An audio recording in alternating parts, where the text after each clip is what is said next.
The first sign that something was wrong was the smell. Section 9 of the Human Archive did not smell like anything.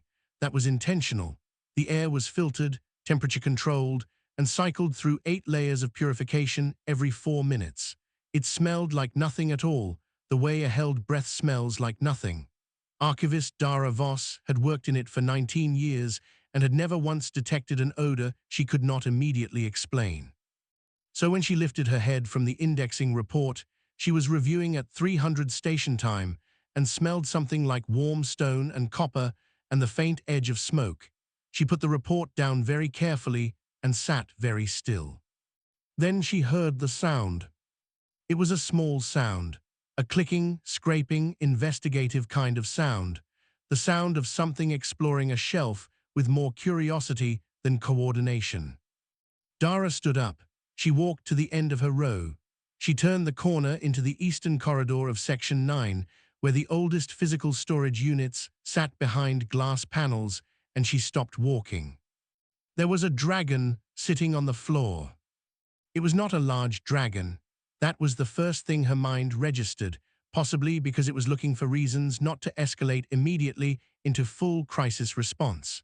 The creature was roughly the size of a large dog, maybe a little bigger, with scales the color of old gold and wings folded against its back like a sleeping bird. The tips of its short horns were silver. Its eyes, when it turned to look at her, were the amber yellow of something very old, set in a face that was, undeniably, extremely young. It had a data crystal in its mouth. It was chewing on it. Dara said very calmly, "Put that down." The dragon blinked. It did not put the crystal down. It appeared to be thinking about what she had said, in the way that very young things think about instructions they find inconvenient. Dara tapped her comm badge. "Ren, I need you in the East Corridor, now." "It is 3 in the morning," said Ren Malu's voice, thick with sleep. "Now," said Dara. She kept her eyes on the dragon. The dragon kept its eyes on her. It set the data crystal down after another moment, not because she had told it to, but apparently because it had finished being interested in it. It then turned its head and looked at the shelf beside it with the focused attention of something that had just found a new problem to explore. "Do not touch that shelf," Dara said. The dragon touched the shelf. Ren arrived 4 minutes later, still pulling his uniform straight, and stopped so fast he almost fell over. "Is that a—" "Yes, a baby. Yes. How did it?" "I do not know yet." Dara pointed at the floor to the dragon's left, where the faint residue of a dimensional rift hung in the air like heat shimmer over hot stone. The rift was already closed. Whatever door the creature had fallen through was gone. It came through there, approximately 15 minutes ago, based on the thermal decay. Ren stared at the shimmer, then he looked at the dragon. The dragon looked back at him. Its tail moved once, slowly, like a cat's. Ren said, quietly and with entirely inappropriate warmth, "Hello." "Do not encourage it," Dara said. The dragon made a sound. It was somewhere between a chirp and a rumble, very small, more felt in the chest than heard with the ears. It took 2 steps toward Ren and sat down again, watching him with the kind of open curiosity that had no fear in it at all. Ren crouched down to its level. "Where did you come from, little one?" Dara pulled up the diagnostic feed on her personal terminal. She was already running a species match. The results came back in 11 seconds. Drakari, young, approximately 80 years old, which in Drakari terms was roughly equivalent to a human toddler. A Drakari national had just breached the most restricted archive in the known galaxy by falling through an unmapped dimensional rift at 3 in the morning, and was now allowing Ren Malu to scratch it gently behind one silver-tipped horn. Dara began drafting the incident report. She kept it factual. She kept it brief. Then she noticed that the dragon had, at some point while she was typing, walked over to a console in the restricted access bay and sat on it.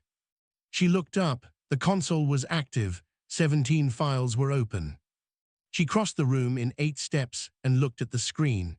The files were a random selection, pulled up apparently by the dragon sitting on the input surface. Most of them were minor, historical agricultural records, an atmospheric survey from 2187, a trade log. Then one entry made her stop. At the top of the open files, highlighted in the system's automatic flagging protocol, because it was the most restricted document in the entire section, was a file she had never personally read. A file that, in 19 years, she had walked past every single day without opening, because it required a director-level clearance she did not have. Its designation sat on the screen in plain text. Accord 0/Origin Event Codex/Entry 1. Dara's hand hovered over the terminal. She did not close the file. She did not open it further. She stood very still and looked at the designation and understood, with the particular clarity of a person whose entire career has been dedicated to keeping records safe, that something had just happened that could not be undone. She tapped her comm badge again. "Get me Director Sung." Behind her, Ren said, "Dara, he's fallen asleep on the console." "I know," said Dara, "leave him." She kept her eyes on the screen. Director Hale Sung arrived in 12 minutes. By archive staff legend, the fastest she had ever moved for anything was 16 minutes, when a coolant leak threatened the pre-accord physical collection. 12 minutes, in the early hours of the morning, on legs that had been asleep 5 minutes prior, was a new record that no one would ever officially record, but everyone would always remember. She walked into the east corridor, looked at the baby dragon asleep on the restricted console, looked at Dara and said, "Tell me." Dara told her. Hale listened without speaking. She was a compact woman with close-cut grey hair and the habit of making no expression at all when she was thinking hardest. She stood still while Dara explained the rift, the species identification, the open files, and the designation on the screen. When Dara finished, Hale looked at the terminal.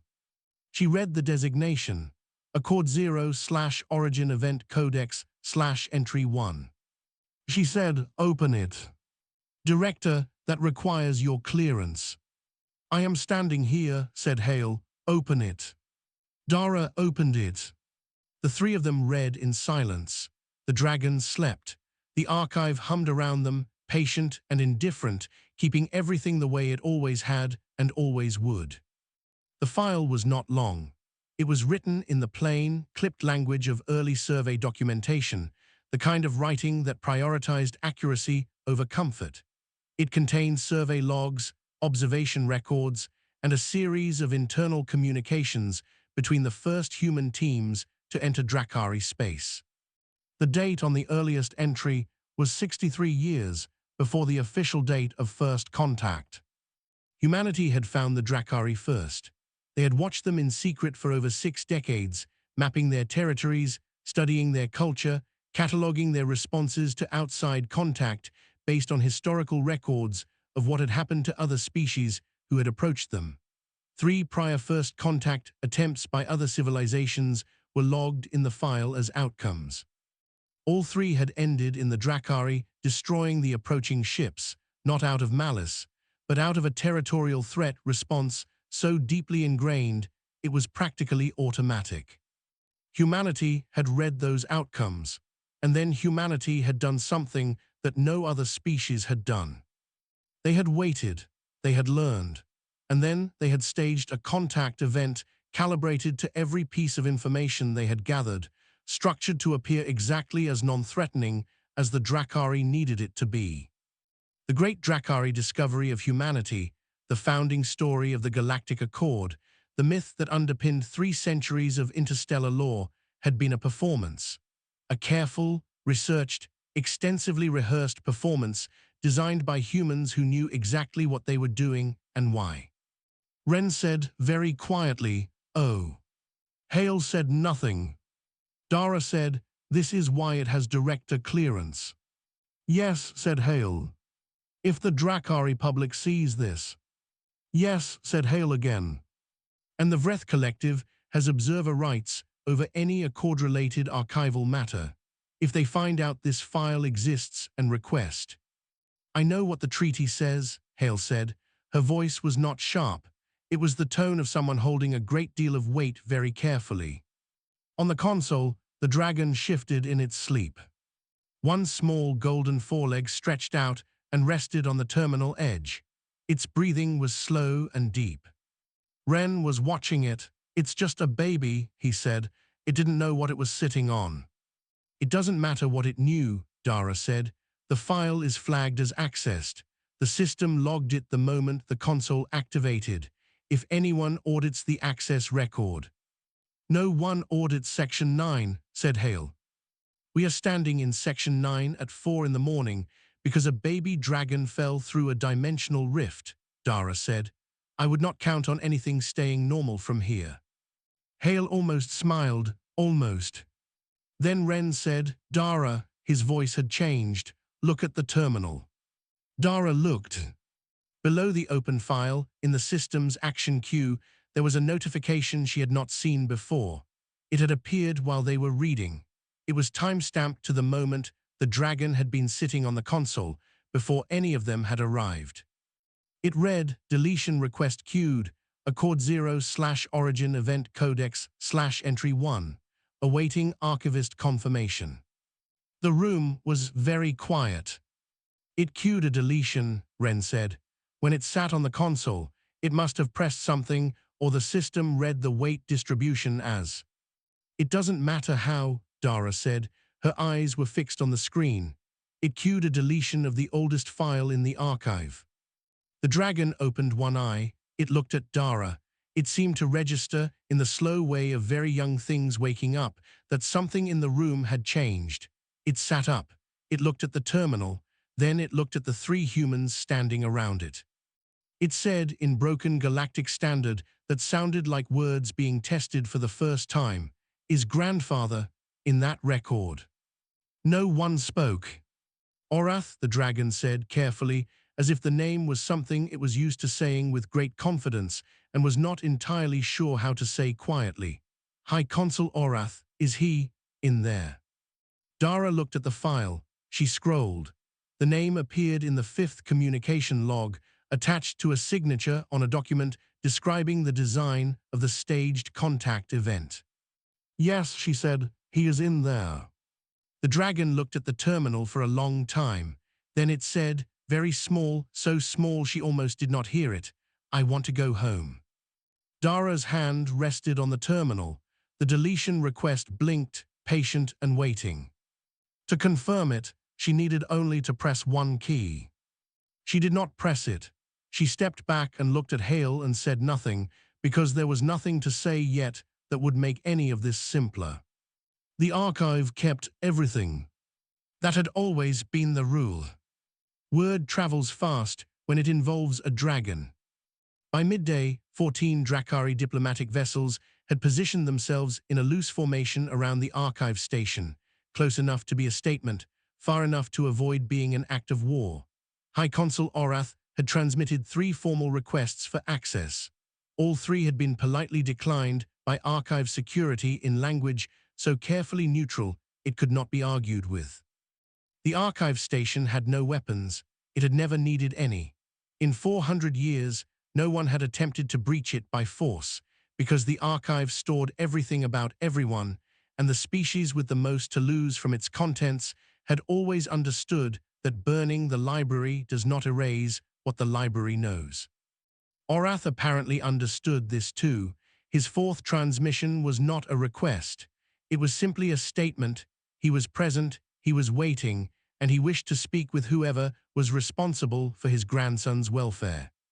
Dara forwarded the transmission to Hale and returned to Section 9.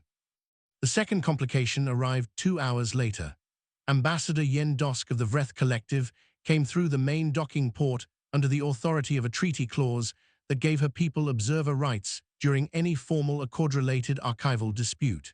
She was calm, well-dressed, and carried with her the specific energy of someone who already knew more than they were saying and was waiting to find out if you knew it too. Hale met her at the door. Hale said the archive was currently conducting an internal review and that the ambassador was welcome to wait in the diplomatic suite. Yen said she was comfortable waiting. Neither of them said anything about the file.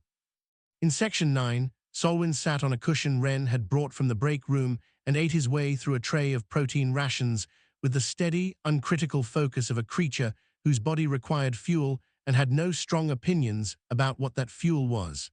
He had not spoken much since the night before. He watched the archivist's work. He watched the deletion request blink on the terminal screen. Hale gathered Dara and Wren in the small meeting room adjoining the section. "The law is simple," Hale said. She did not sit. She stood with her hands behind her back and looked at the table. "The archive does not delete records. This has been true for 400 years. The founding charter is 7 sentences long and 6 of them are about why we never delete anything. It is not a guideline. It is not a policy that can be reviewed. It is the entire reason every species in the Accord trusts us with their records."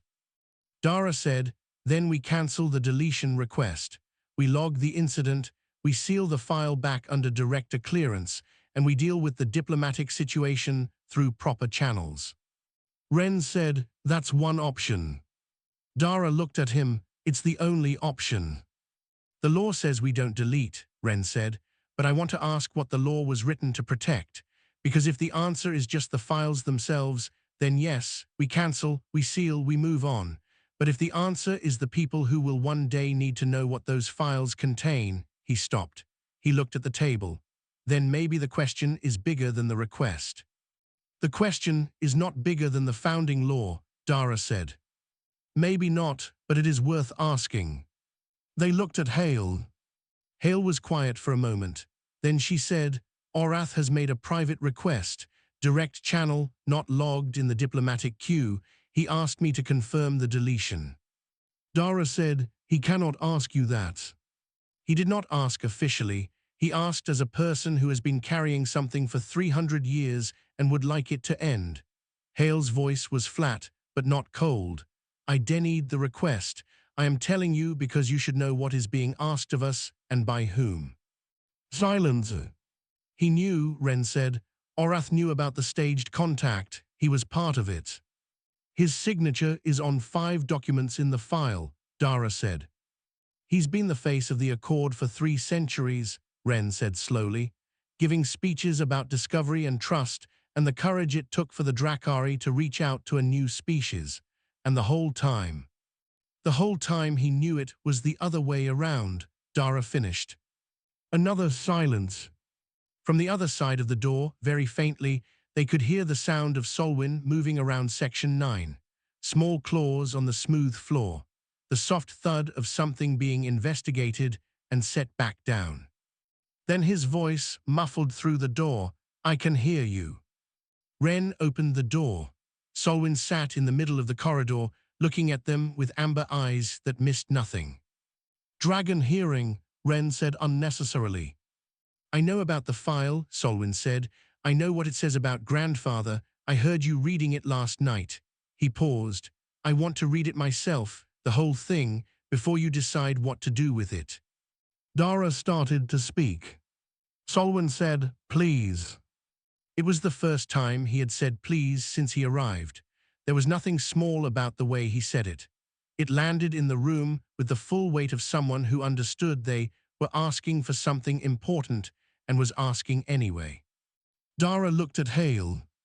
Hale looked at Solwin for a long time. A baby dragon sitting on the floor of the most restricted section in the galaxy, asking to read the file that could end the political order his grandfather had spent 3 centuries building. "Give him access," Hale said. Dara walked to the terminal. Her hand rested over the cancel button for the deletion request. She did not press it yet. Wren pulled a second cushion up beside the terminal and sat next to Solwin while the dragon read. He did not explain anything. He did not summarize or skip ahead. He just sat there in case Solwin wanted company, and Solwin appeared to want exactly that, because he leaned slightly toward Wren as he read, the way small creatures lean toward warmth without entirely admitting they are doing it. Solwin read slowly, not because he struggled with the language, but because he stopped often. He would read a passage and then go still and look at the middle distance for a while before moving on. Ren learned to recognize when this was happening and to stay quiet during it. Dara watched from her desk. She did not pretend to be doing other work. The file was not written to be kind. Survey documentation never was. The early human researchers who had compiled it wrote in the way professionals write when they believe no one outside their team will ever read what they are producing, direct, functional, and without the softening that comes from imagining a wider audience. They noted Drakari behavioral patterns, the way scientists note the behavior of something they are studying, not the way diplomats describe future partners. But the record was also honest in a way that was harder to dismiss. Solwin stopped at the section describing the 3 prior contact failures. He read it twice. He read the detailed notes about what the Drakari had done to those ships, and the analysis that followed, and the long internal debate among the human survey team about whether contact was worth attempting at all. Then he read the section where the team concluded that the Drakari were not dangerous in the way predators are dangerous. They were dangerous in the way something is dangerous when it has been hurt before and has decided, without realizing it, to destroy the next thing that comes close enough to hurt it again. The researchers used the word afraid. They used it carefully and backed it up with data, but they used it. Solwin sat with that for a long time. He kept reading. He found his grandfather's name in the 5th log, attached to the first communication between a young Drakari scholar and a human research team who had managed to make indirect contact through a shared academic archive 11 years before the official first contact event. The letters were careful at first. Academic. 2 people from completely different civilizations discussing comparative historical methodology. By the 4th exchange, they were not really talking about history anymore. They were talking the way people talk when they are realizing they are not as alone as they thought. By the 11th exchange, Orath had understood exactly what the humans were doing and why. He had not been tricked. He had been approached quietly, honestly, and by people who told him the truth and then asked if he wanted to help. He had said yes. He had helped design the staged contact event. He had spent 3 months coaching the human team on what gestures of approach the Drakari territorial instinct would read as submissive rather than threatening. He had positioned himself to be among the scholars who would witness the official discovery, because he wanted to be there when his people met humanity, and he wanted to make sure it went well. The official record of the Drakari discovering humanity had been, from Orath's side, one old scholar holding his breath, and hoping the thing he had helped build would not fall apart. Solwin stopped reading.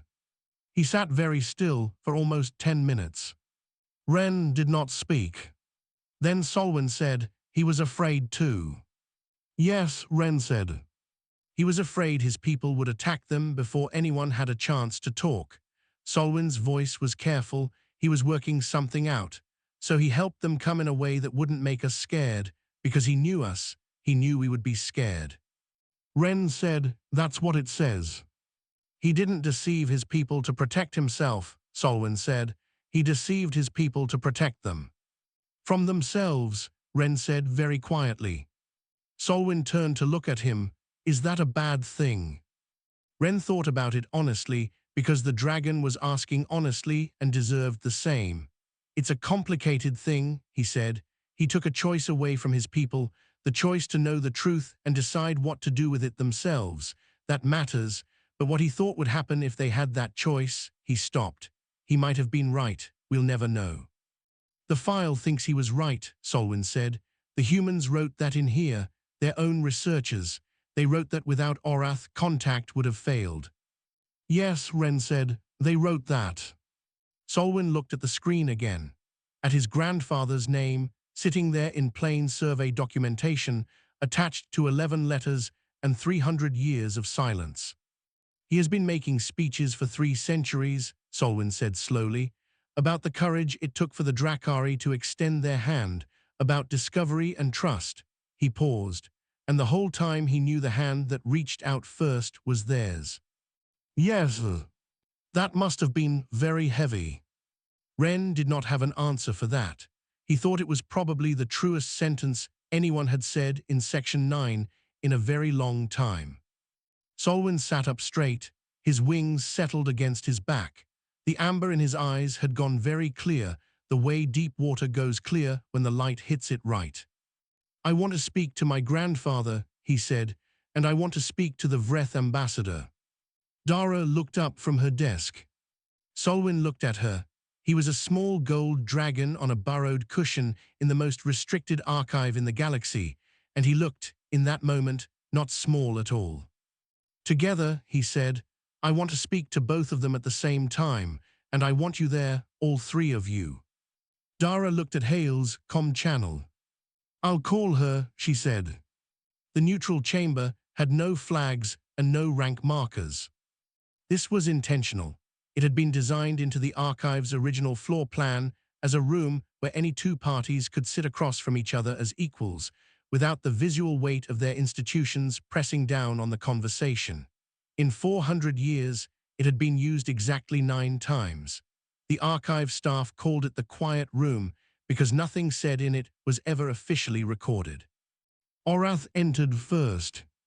He was old in the way mountains are old, in a way that is not frailty but density. He was large, even by Drakari standards, with scales that had deepened from their original copper-gold to something closer to burnished bronze over 3 centuries of living. He moved carefully, not because he was slow, but because he was the kind of person who had learned long ago to take up exactly the space required and no more. He saw Solwin and stopped. Solwin was sitting in the center of the room. He looked up at his grandfather and did not move. Orath said his grandson's name once, low and private, in the Drakari tongue. Then he was quiet. Ambassador Yen Dosk of the Vreth Collective entered from the opposite door. She was tall and thin-limbed, with the pale coloring of her people and eyes that did not miss much. She had read the file summary Hale had provided. Her expression when she entered was the expression of someone who has received information they expected and found it worse than they hoped. She looked at Solwin, she looked at Orath, she sat down. Dara, Ren, and Hale stood at the edge of the room. Witnesses, not participants. Solwin spoke first. He did not open with an argument or a position. He looked at Orath and said, "You were scared of them." Orath said, after a moment, "Yes. When you first started writing to them, before anyone knew, you were scared that if your people found out there were humans watching from outside our space, the response would be." Solwin paused. He did not want to say it. He said it anyway, the same as the others. "Yes," Orath said. "So you helped them come in quietly." Solwin's voice was not accusing. It was the voice of someone reading a map, allowed to confirm they are reading it correctly. "You helped them be the kind of thing we would not attack, because you knew us, and you knew we would attack first and ask questions later, and you didn't want that to happen." Orath looked at his grandson. Something in his face was doing something that 300 years of political composure had almost, but not entirely, learned to prevent. "That is correct," he said. "Then why," Solwin said, "do you want to hide it?" The room was very still. Orath was quiet for a long time. When he spoke, the words came out with the particular weight of something that has been held in one position for so long it has left a mark. Because the accord was built on a story my people believe, that we were the ones who reached out, that we were the ones who were brave enough to extend trust to a new species. If the truth becomes known, he stopped. They will feel deceived, and that feeling will be more powerful than any explanation. It will not matter that the outcome was good. It will not matter that without this, the first contact would have failed. All they will know is that the story was not the story. Yen Dosk said quietly, "That is a fear the Vreth Collective understands." Everyone looked at her. She did not elaborate immediately. She looked at Solwin. "You asked me to attend. Why?" "Because your people have observer rights over accord-related archival matters," Solwin said, "which means if the file stays, you can request access, and if you request access, it becomes a political event instead of a historical one." He paused. "I wanted to know if that is what you intend to do." Yen was quiet. Then she said, "The Vreth Collective also has files in this archive that we would prefer remain unread." No one responded. "All civilizations do," she said. Every species in the Accord has something in here that is complicated, that does not match the version of themselves they prefer to show. She looked at Solwin steadily. What you are describing is not a Drakari problem. It is a what to do with the complicated parts of history problem, and that is a different question. Solwin said, then maybe the archive is not a weapon. Yen said, what is it then?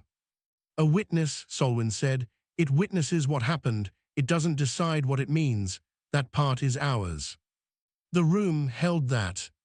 Ren wrote the word witness in his notes. He would use the quote for the rest of his career. Solwin looked at his grandfather. You should not be ashamed of being afraid and choosing kindness anyway, he said. You were scared of them and you helped them come home safely, and you spent 11 years writing letters to a human researcher in the middle of the night so that when two civilizations finally looked at each other, they would not immediately destroy what they saw. He paused. That should be in the file, not hidden, in the file, where it can be found by whoever needs it. Orath looked at his grandson for a long time. He said, when did you become wise? Solwin said, I read the whole thing. Something moved in Orath's face. It was not the expression of a high consul. It was older than that, and smaller than that, and considerably more honest. Solwin said, I want to propose something. Don't delete the file, don't hide it, but write everything else down too. The letters, the fear, the reason, all of it. Put it next to the record so that whoever reads the record also reads how it felt to be there. He looked at Dara. You keep everything, he said. That is why the galaxy trusts you, because you keep the parts that are embarrassing too, so keep this, keep all of it. Just make sure the whole truth is there, not only the part that looks like a betrayal. Dara said nothing. She looked at Hale. Hale looked at Solwin for 3 full seconds. Then she said, I'll draft the companion document framework tonight. Yen Dosk stood.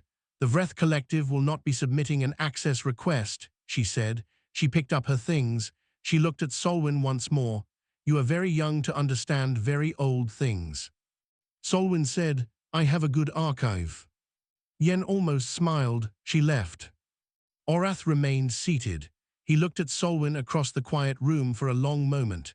Then he said something in the Drakari tongue, soft and private. Solwin's tail moved, just once, like a period at the end of a sentence. 3 things happened in the 72 hours after the meeting in the quiet room. The first was that Dara Voss sat down at her terminal in Section 9 and cancelled the deletion request. The system logged it with her authorization code and a timestamp and the flat, neutral language that systems use for everything regardless of what is actually happening. Request cancelled. Originating event archived. No further action required. She sat with her hand on the terminal after she did it, not because the action had taken anything out of her, but because it seemed like the kind of moment that deserved a pause. The oldest file in the archive was still there. It was still whole. That was what it was supposed to be. The second thing was that she opened a new file. She gave it the designation Accord 0/Origin Event Codex/Context Supplement /Entry 1A, and she began to fill it.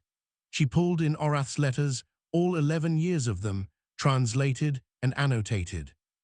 She added the Human Survey Team's internal debate records, the ones that showed the researchers arguing with each other for months about whether staged contact was ethical, whether it was fair, whether the end could possibly justify the means. She added the outcome logs from the 3 prior contact failures. She added a full transcript of the conversation in the quiet room, with Solwin's permission and Yen Dosk's and Orath's. She added a note at the top, written in plain language because plain language was how the archive had always worked. This document exists because a record without context is not the truth. It is only part of it. When she finished, she submitted it for review. Hale read it and approved it without comment. Then, as she was leaving, Hale stopped and turned around and said, "Good work." Dara had worked for Hale's Sung for 19 years. She had heard those 2 words 4 times in that span. She counted them the way you count things that are rare. She said, "Thank you." The third thing that happened was that Orath left. He did not make a public statement. His diplomatic vessels departed in quiet formation, and he transmitted a brief acknowledgement to archive administration that the matter was resolved to his satisfaction. But before he departed, he sent one private message. It went to his chief communications officer, marked for action in 8 months. The message contained the opening lines of a speech. It did not explain itself. The communications officer, who had worked for Orath for 40 years, read the first paragraph and understood that something had changed and did not ask what. The speech would not be delivered for 8 months. It would be delivered on the 400th anniversary of the Galactic Accord. It would tell the true story of first contact, starting from the beginning. It would be the most watched address in Accord history, and when it was done, the reaction would not be the anger Orath had feared. It would be something more complicated and more lasting than anger. It would be the response of people who had believed a simple story and were being given the real one, and who found, to their own surprise, that the real one was better. But that was 8 months away. For now, there was a baby dragon preparing to go home. Ren helped Solwin gather the things he had accumulated over 3 days in Section 9. This took longer than expected because Solwin had been quietly claiming items in the way that small creatures claim things, not by asking, but by simply being near them consistently until the relationship felt established. The tally included 3 data crystals he found aesthetically pleasing, a temperature regulation unit he had adopted as a personal object, and 1 archival stylus that he carried in his mouth with the serene confidence of rightful ownership. Ren told him he could not take the data crystals. They were archive property. Solwin looked at the crystals for a moment, then returned 2 of them. He kept the 3rd. Ren decided not to push it. The dimensional engineers had reopened the rift by late afternoon, precisely calibrated, exactly wide enough. It hovered at the end of Section 9's east corridor, the same spot where the residue had hung 3 days ago, but clean and stable now, properly made. Solwin stood at the edge of it. He had the stylus in his mouth and the single data crystal tucked against his chest, and his wings folded neatly. He was very small against the shimmer of the open rift, small in the way things are small when you have spent enough time with them to know their size exactly. He turned back and looked at Dara. She was standing in the corridor where she had found him, next to the shelf with the small scorch mark on the label. She had not filed a repair order for it. Solwin said, "You keep everything." She said, "We keep everything." He said, "Even the bad parts." She said, "Especially the bad parts. The bad parts are how you know the good parts are true." Solwin considered this with the gravity that very young beings apply to things they have not yet fully understood, but already know are important. He stood there for a moment longer, amber eyes moving over the east corridor of Section 9 with the expression of something committing a place to memory. Then he stepped through the rift and was gone. The shimmer closed behind him.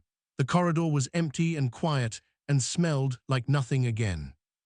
Ren stood a few feet behind Dara. He did not say anything. There was a version of this moment that wanted to be sentimental, and both of them were too tired and too honest for that, so they just stood there in the particular silence of people who have been through something together and don't need to name it. After a while, Dara looked at the scorch mark on the shelf label. It was small. It was the size of a young dragon's sneeze. It was not going to damage the contents of the shelf or affect any archival record. She was not going to file the repair order. The archive hummed around her, steady and immense, holding everything it had ever been given. Somewhere in its vast and patient memory, a file that had almost been lost was still there, whole and intact, and beside it now, a companion document that said, "Here is the rest of it. Here is how it felt.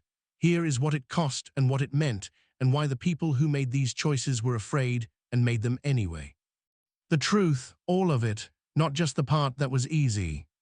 The deletion request had been queued, the confirmation had never come, and the baby dragon had gone home, leaving behind a scorch mark, a borrowed temperature unit that was now apparently gone, and the truest thing in the archive. Which was this? that history does not belong to the people who lived it. It belongs to everyone who comes after.